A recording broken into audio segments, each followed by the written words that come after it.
میرے بندو اگر تم سب کے سب جن اور انسان اس شخص کی مانند ہو جاؤ جو تم میں سب سے زیادہ نیک اور پرہیزگار ہے تو اس سے میری بادشاہت میں کچھ اضافہ نہیں ہوگا.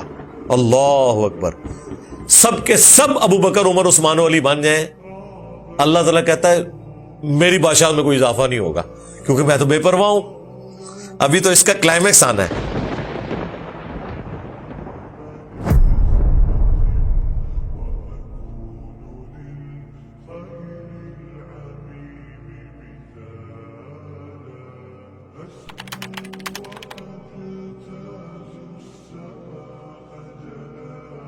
یہ میری فیوریٹ حدیث قدسی جو ہیں ان میں سے ایک ہے.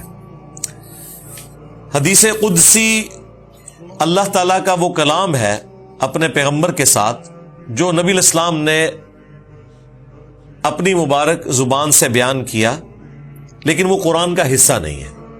اس لیے ہم حدیث قدسی اسے کہتے ہیں کہ فرمان اللہ کا ہے لیکن نبی علیہ السلام نے اپنی مبارک زبان سے اسے بیان کیا اور وہ قرآن کا حصہ نہیں ہے, یعنی وہ وحی مطلوب نہیں ہے, غیر مطلوب ہے.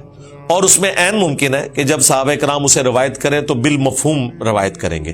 قرآن اور حدیث میں فرق ہی یہی ہے, قرآن باللفظ روایت ہوا ہے, بالمفہوم نہیں. احادیث بالمفہوم روایت ہوئی ہیں. اسی لیے راوی حدیث اینڈ پہ جا کے کہتا ہے او کما قال علیہ السلام, یا پھر جس طرح رسول اللہ نے فرمایا تھا, یعنی لگ بھگ ایسی ہی بات آپ نے کی تھی. اس لیے آپ کو الفاظ میں چناؤ میں بھی فرق نظر آئے گا. صحابہ کرام جو کچھ سنتے تھے وہ کریم کر لیتے تھے, اس کے بعد ان کو باللفظ بھی بیان کر دیتے تھے. جس طرح نماز ہے, اذکار ہے, درود شریف ہے, وہ تو اسی طریقے سے باللفظ بیان ہوئے ہیں. نبی علیہ السلام نے کئی چیزیں اس طرح بھی تعلیم فرمائی ہیں, لیکن جو عام احادیث ہیں وہ بالمفہوم آگے ٹرانسفر ہوئی ہیں. البتہ حدیث قدسی اللہ تعالیٰ کا فرمان ہے, لیکن رسول اللہ کی مبارک زبان سے. اس طرح کی کئی ایک احادیث قدسیہ بخاری مسلم میں بھی باقی کتابوں میں آئی ہیں. ان میں سے یہ کمال کی ایک حدیث ہے, صحیح مسلم میں بھی موجود ہے اور مشکات میں یہ استغفار والے چیپٹر کے اندر ہے. انٹرنیشنل نمبر مشکات میں اس کا 2326 ہے اور صحیح مسلم کے ریفرنس سے ہے. ابو ذر غفاری رضی اللہ تعالیٰ عنہ بیان کرتے ہیں کہ رسول اللہ صلی اللہ علیہ وآلہ وسلم نے اس حدیث میں جو وہ اللہ سے روایت کرتے ہیں, دیکھیں جی, یعنی روایت آ کے مرفوع ہوتی ہے نبی علیہ السلام تک یا موقوفاً روایت ہوتی ہے کسی صحابی تک. جب وہ نبی علیہ السلام سے سنے تو وہ ہم کہتے ہیں یہ حدیث مرفوع ہو گئی. لیکن نبی علیہ السلام بھی جب اللہ تعالیٰ سے اسے بیان کرتے ہیں تو وہ پھر حدیث قدسی بن جاتی ہے. تو ابو ذر غفاری دیکھیں بیان کرتے ہیں کہ رسول اللہ کی حدیث میں بیان کرنے لگا ہوں جو کہ اللہ تعالیٰ نے ان سے بیان کی ہے, یعنی اللہ تعالیٰ کا اپنا فرمان. اب یہ نبی علیہ السلام کا فرمان نہیں بلکہ اللہ کا فرمان ہے بزبان محمد رسول اللہ صلی اللہ علیہ وآلہ وسلم. وہ کہتے ہیں کہ نبی صلی اللہ علیہ وآلہ وسلم اللہ تعالیٰ سے روایت کرتے ہیں کہ اللہ تعالیٰ فرماتا ہے میرے بندو میں نے ظلم کرنا اپنے اوپر حرام قرار دے دیا ہے اور اسے تمہارے مابین بھی حرام قرار دیتا ہوں, تم باہم ظلم نہ کرو. یعنی اللہ تعالیٰ کہتا ہے کہ میں بھی ظالم نہیں ہوں, انصاف کرتا ہوں اور ویسے تو فضل ہی فرماتا ہوں, رحمت ہی رحمت ہے, لیکن ظلم نہیں کسی پہ کرتا. چونکہ میں نے اسے اپنے لیے ناپسند کیا ہے, میں تمہارے لیے بھی جو میرے بندے ہوں گے وہ ظلم نہیں کسی پہ کریں گے. میرے بندو تم سب گمراہ تھے سوائے اس کے کہ جسے میں ہدایت عطا کروں, تو مجھ سے ہدایت طلب کیا کرو, میں تمہیں ہدایت عطا کروں گا. وہی دعائے قنوت جو آتی ہے قنوت وطر میں جو حسن ابن علی کو رسول اللہ نے سکھائی صلی اللہ علیہ وآلہ وسلم, اللہم اہدنا فی من ہدیت. ہاں اے اللہ مجھے اپنے پاس جو ہدایت ہے اس میں سے ہدایت عطا فرما, آمین. اے میرے بندو تم سب بھوکے تھے سوائے اس کے کہ جسے میں کھانا کھلا دوں. تم مجھ سے کھانا طلب کرو میں تمہیں کھلاؤں گا. میرے بندو تم سب کے سب بے لباس تھے سوائے اس کے کہ جسے میں لباس عطا کروں. تو لباس بھی مجھ سے طلب کرو میں تمہیں لباس عطا کروں گا.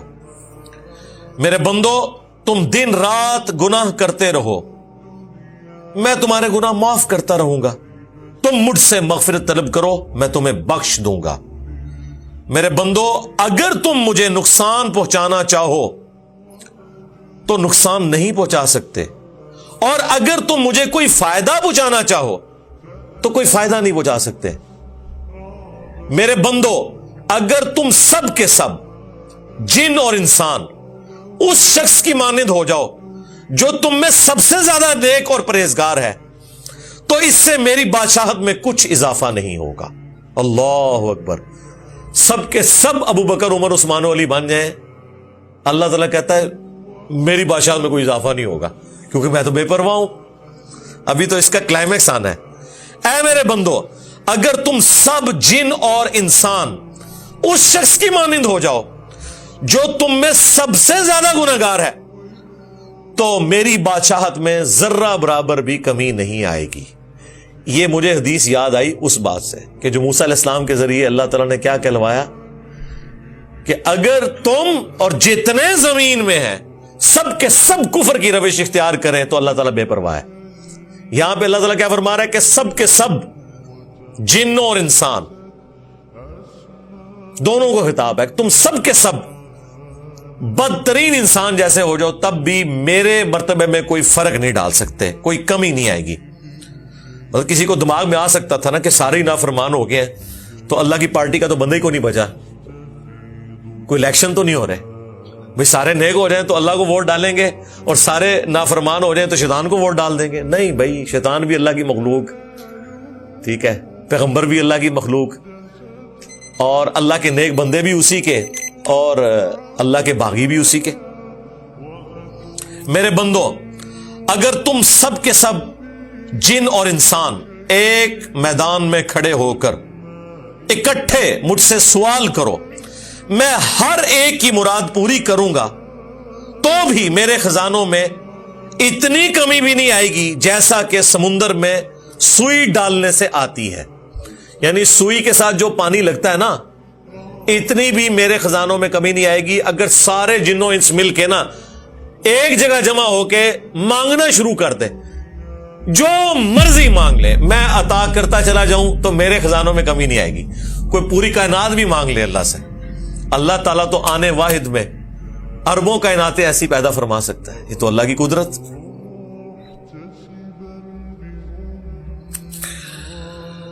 میرے بندو یہ تمہارے اعمال ہی ہیں جنہیں میں نے محفوظ اور شمار کر رکھا ہے, پھر میں قیامت کے دن تمہیں پورا پورا بدلہ دوں گا. یہ دیکھیں جی اتنا بے پرواہ رب اور اینڈ پہ کتنا قدر شناس ہے کہ نیک بندوں سے کہہ رہا ہے کہ میرا فضل تو ہے ہی ہے لیکن یہ تمہارے اعمال ہیں جو میں نے سنبھال کے رکھے ہیں, تمہیں اس کے عوض میں آخرت میں بدلہ دوں گا. حالانکہ اللہ تعالیٰ یہ بھی فرماتا نا کہ یہ میرا فضل ہی ہے کہ میں نے تمہیں ہدایت دی, میری وجہ سے ہی سب کچھ ہے. اچھا بندوں کی روش یہی ہونی چاہیے. وہ جو سورہ الزمر کے اینڈ میں اللہ تعالیٰ نے جنتیوں کا اور جہنمیوں کا نقشہ کھینچا ہے نا, اس میں اللہ تعالیٰ جنتیوں کی قدر شناسی فرما رہا ہوگا اور جنتی کہہ رہے ہوں گے اللہ یہ تیرا فضل ہے کہ تو نے اپنا وعدہ پورا کیا. اور واقعی حقیقت بھی یہی ہے, اللہ پہ تو کسی کا زور نہیں. وائی آئی لو گاڈ, میں خدا سے کیوں محبت کروں؟ اس لیے کہ وہ اکیلا تھا, اپنی بادشاہت میں تنہا تھا, نہ چاہتا مجھے نہ پیدا کرتا, اس نے مجھے پیدا کیا اور ہدایت دی, ہمیشہ کی کامیابیاں میرا مقدر کر دی. میں ہمیشہ سے نہیں تھا لیکن ہمیشہ کے لیے مجھے زندگی دے دی اور ایسی جنت دے دی جس میں میری خواہش کے مطابق جو میں چاہوں وہ ہوگا. تو کسی درجے میں خالق اور مخلوق کا فرق اپنی جگہ, عابد اور معبود کا فرق اپنی جگہ, عطائی اور ذاتی کا فرق اپنی جگہ, لیکن اس نے بھی مجھے اپنی خدائی صفات میں اس حوالے سے شریک کر لیا کہ مجھے بھی ہمیشہ کی زندگی دے دی اور جو میری خواہش ہوگی وہ پوری ہوگی. یہ وہ جذبہ ہے جو مجھے مجبور کرتا ہے کہ میں اپنے رب سے محبت کروں. ورنہ اللہ تعالیٰ کے ساتھ انسان کا محبت کا جذبہ نہیں ہو سکتا. ڈر کا تو ہو سکتا ہے کہ یار پیدا کر کے مارا گیا, اگر میں نے اس کی بات نہ مانی تو میرے پاس تو چارہ ہی نہیں ہے سوائے اس کے کہ چپ کر کے میں اس کے راستے پہ چلوں, ورنہ تو اس نے مجھے جہنم میں پھینک دینا ہے. لیکن محبت کا جذبہ اس صورت میں پیدا ہوگا. یہ تمہارے اعمال ہی تھے جنہیں میں نے محفوظ کر لیا, پھر میں قیامت کے دن تمہیں پورا پورا بدلہ دوں گا.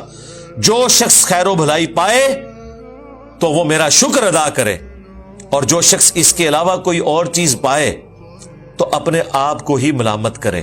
یعنی دنیا میں بھی اور آخرت میں بھی اگر کوئی ناکامی کا منہ دیکھنا پڑے, ملامت اپنے آپ کو کرے, اور جب کوئی اچھی چیز آپ کو پہنچے تو آپ اللہ کا شکر ادا کریں.